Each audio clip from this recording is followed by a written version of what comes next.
Tuhan, berolehlah hanya,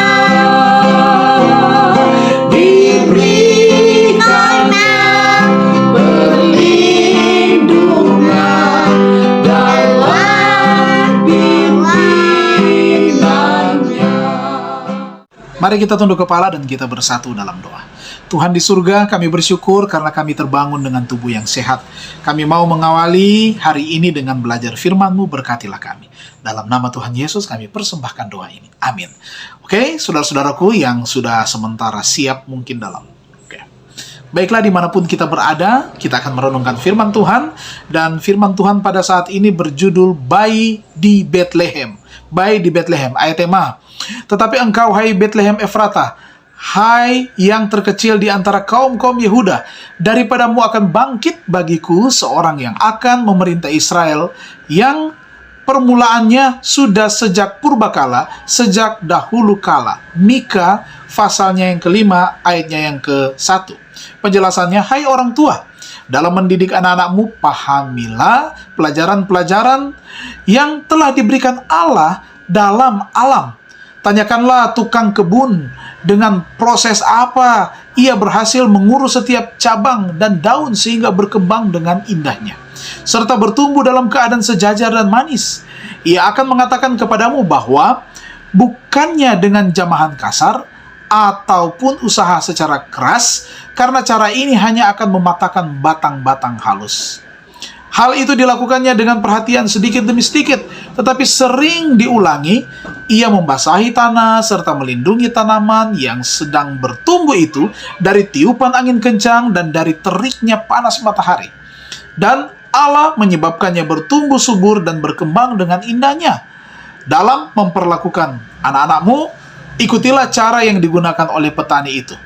Dengan jamahan yang lembut, dengan pelayanan yang penuh kasih sayang, usahakanlah membentuk tabiat mereka menurut teladan tabiat daripada siapa? Kristus. Anjurkanlah pernyataan kasih terhadap Allah dan terhadap satu dengan yang lain. Alasan mengapa begitu banyak pria dan wanita bersikap bengis di dunia ini ialah karena kasih yang sejati telah dianggap sebagai kelemahan dan telah dikecewakan dan ditahan. Pembawaan yang lebih baik pada orang-orang ini dipadamkan pada masa kanak-kanak. Dan kecuali terang kasih ilahi melenyapkan sifat mementingkan diri, maka kebahagiaan mereka akan dirusakkan selama-lamanya.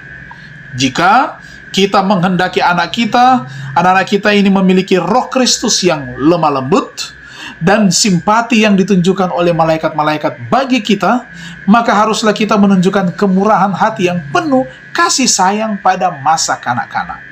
Ajarlah anak-anak untuk melihat Kristus dalam alam. Bawalah mereka keluar ke alam terbuka, di bawah naungan pepohonan yang indah dan ke kebun, dan dalam segala perbuatan ciptaan yang ajaib, ajarlah mereka untuk melihat pernyataan kasih. Ajarlah mereka bahwa ia membuat undang-undang yang mengatur segala perkara yang hidup, dan bahwa ia sudah membuat undang-undang bagi kita, dan bahwa undang-undang itu adalah demi kebahagiaan dan kegembiraan kita. Jangan meletihkan mereka dengan doa yang panjang, serta nasihat yang membosankan, melainkan dengan perantaran alat peraga alam, katanya ini, ajarkanlah penurutan akan hukum Allah kepada mereka.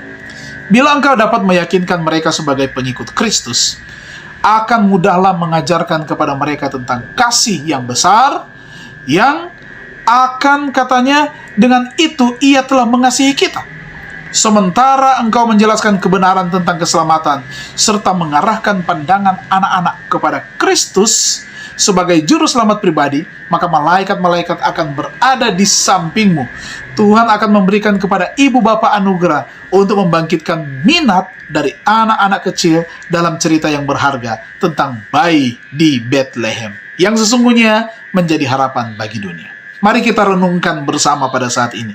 Di dunia yang terkadang berhati dingin, bagaimana saya dapat membantu anak-anak dalam hidup saya untuk mengembangkan hati yang lembut dan penuh kasih terhadap Tuhan dan sesama? Ini yang menjadi tantangan bagi kita semua untuk kita boleh dapat lakukan untuk anak-anak kita. Mari kita tunduk kepala dan kita berdoa. Bapa di surga, kami bersyukur dan berterima kasih karena kami boleh belajar lagi firman-Mu pada saat ini. Untuk itulah kami datang menyerahkan kehidupan kami ke dalam tangan kasih Tuhan.